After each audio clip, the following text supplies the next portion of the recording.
Anthony Ray Hinton spent 30 years in prison for his wrongful conviction. One of the most incredible stories I've ever heard. A case that's garnered national attention. One of the worst nightmares out there. He said, I don't care whether you did it or didn't do it, but I'm gonna make sure you found guilty of it. I just somehow wanted to protect my mom. I didn't quite know whether she understood. He wasn't convicted because he committed a crime. He was convicted because he was poor. I had never been so convinced of someone's innocence than I had in Mr. Hinton's case. Very scary to think that a man could be killed if he's actually innocent. Anthony suffered in isolation and darkness. I'm so sorry. How long would it be before they come and get me? The last time she saw you and said, son, when are you coming home? Yes. When are you coming home?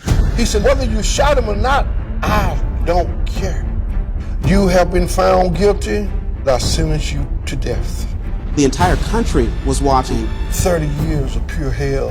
An incredible story of faith and resilience. I don't know if I could have done it. It can't get no lower for me.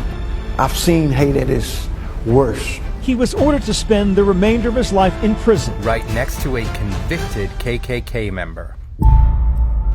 There stood two white gentlemen that I never seen before. I said, can I help you? He said, we have a warrant for your arrest. We want you to put your hands behind your back. I showed my mother the handcuff, and like any good mother, she began to scream and holler, what are those handcuffs doing on my baby? This seemed to set the detective off. He turned around, he looked at me, and he said, we have decided that we're going to charge you with 2 counts of first-degree capital murder. I said, but I haven't done any of that. You got the wrong person. He said, let me tell you something right now. I don't care whether you did it or didn't do it. He said, but I'm going to make sure you found guilty of it. And by the way, there's 5 things that are going to convict you. He said, number 1, you black. Number 2, a white man is going to say you shot him. Whether you shot him or not, I don't care. He said, number 3, you're going to have a white prosecutor. Number 4, you're going to have a white judge. And number 5, you're going to have an all-white jury. He said, do you know what that spells? And he looked at me and he said, conviction, conviction, conviction, conviction, conviction. He said, I really believe you didn't do it. He said, but since y'all is always taking up for one another, he said, take this for your homeboy. I goes before a judge. The judge proudly stand up and say, Anthony Ray Hinton, you have been found guilty, and it is the order of this court that I sentence you to death. I really lost sight for a few seconds. I was just totally in shock. I just somehow wanted to protect my mom. I didn't quite know whether she understood. I didn't want the world to believe that my mom had raised a son that was capable of taking another human being's life. And so I asked God to let the truth come out. The last time she saw you and every time she heard your voices said, son, when are you coming home? Yes. When are you coming home? She would ask me that, and I lied to her every time she asked me. Mama, they're working on it. They just gonna take some time. And I was transported to death row. I did not say a word to another human being for 3 years. Going into the 4th year, I woke up approximately at 1 a.m. to the sound of a grown man crying. A man that I had lived by should never asked him his name or where he was from. But at an early age, my mother taught me compassion.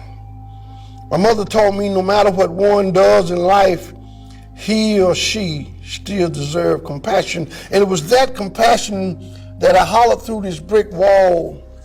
And I said, sir, do you need me to call and get the officer back here? He said, no. My name's Ray, I said. There was silence. There was something in this guy's voice. He sounded alone. I'm from Praco, I said. I'm proud to be the son of Bueller Hinton.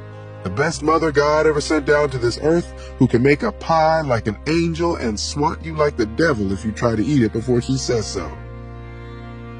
I heard a few guys laugh, but I didn't know if the guy whose name I was waiting on was one of them. My mom makes a pretty good pie herself, he finally said. My name is Henry. Henry was a Ku Klux Klansman son. His daddy was a Grand Wizard in the Klans organization. Henry's father was upset that a black man had got found not guilty in a murder trial, and he ordered him to go out and kill the first black man that they came across. As I got to know Henry and realized that Henry had been taught to hate all his life. I had no anger toward Henry. He had been taught to fear blacks. He had been trained to hate. Henry and I became friends, and before Henry was moved to the death room to wait for his execution, we talked one last time. I'm sorry, Ray. I'm sorry for what I done. I know you are. God knows you are. I don't know if I ever told you this, but I have a brother named Ray. He's my brother too. I could hear that Henry was crying, and my heart broke for him. Henry was my friend. It wasn't complicated. I would show him compassion because that's how I was raised. Compassion doesn't know what color you are, and I think Henry felt more love from the black men on death row than he ever did at a KKK meeting or from his own father and mother. And I was told that Henry said, all of my life, my father, my mother, my community taught me to hate. The very people that they taught me to hate are the very people that taught me how to love. And tonight, as I leave this world, I leave this world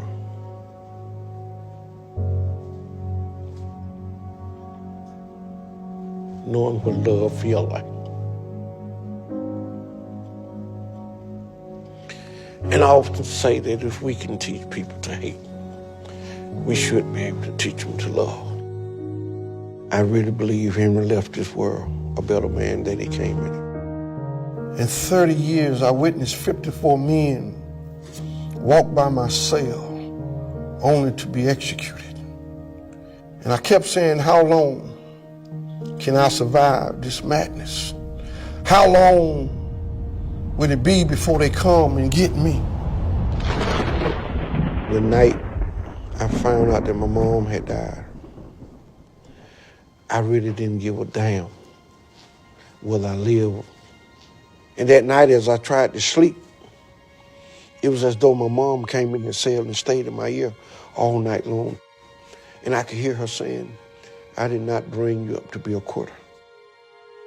And early that morning, I called Mr. Stevenson and I said, Mr. Stevenson, I want you to give the state of Alabama all the hell you can give them.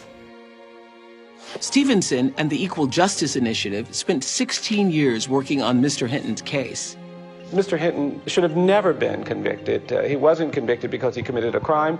He was convicted because he was poor and didn't have the resources to prove his innocence. It's the United States Supreme Court that finally intervened. The result was a new trial the Bray Hinton had been waiting for. The state of Alabama dropped the case after a new look at the evidence could not match the bullets to the gun, and Hinton was released. Thank you, Jesus! Thank you, Lord! It took Mr. Stevenson 16 long years to finally win my freedom. Would you believe this is the first time I've been in the rain in 30 years? It was wonderful. I mean, I could just stayed in the rain that whole day if I could have. And everybody kept saying, get out of the rain, you get sick. I said, I haven't had rain on my body for 30 years. My mom, I still love her. And although she's not here, she will always be in here. There's not a day that go by, not a night that I don't take her photo and kiss her and say, good night, Mom. My mother had worked all her life to have a home built. And when I came home, I wanted to fix this old house up.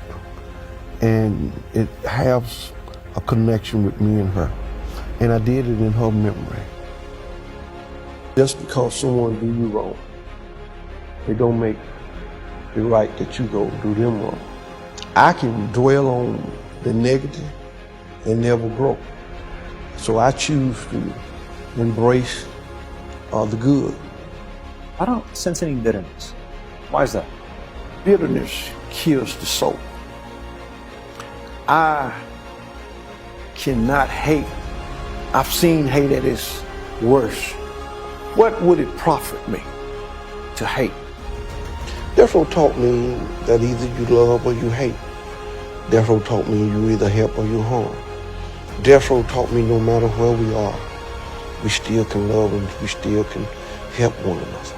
If we can teach people to hate, we should be able to teach them to love.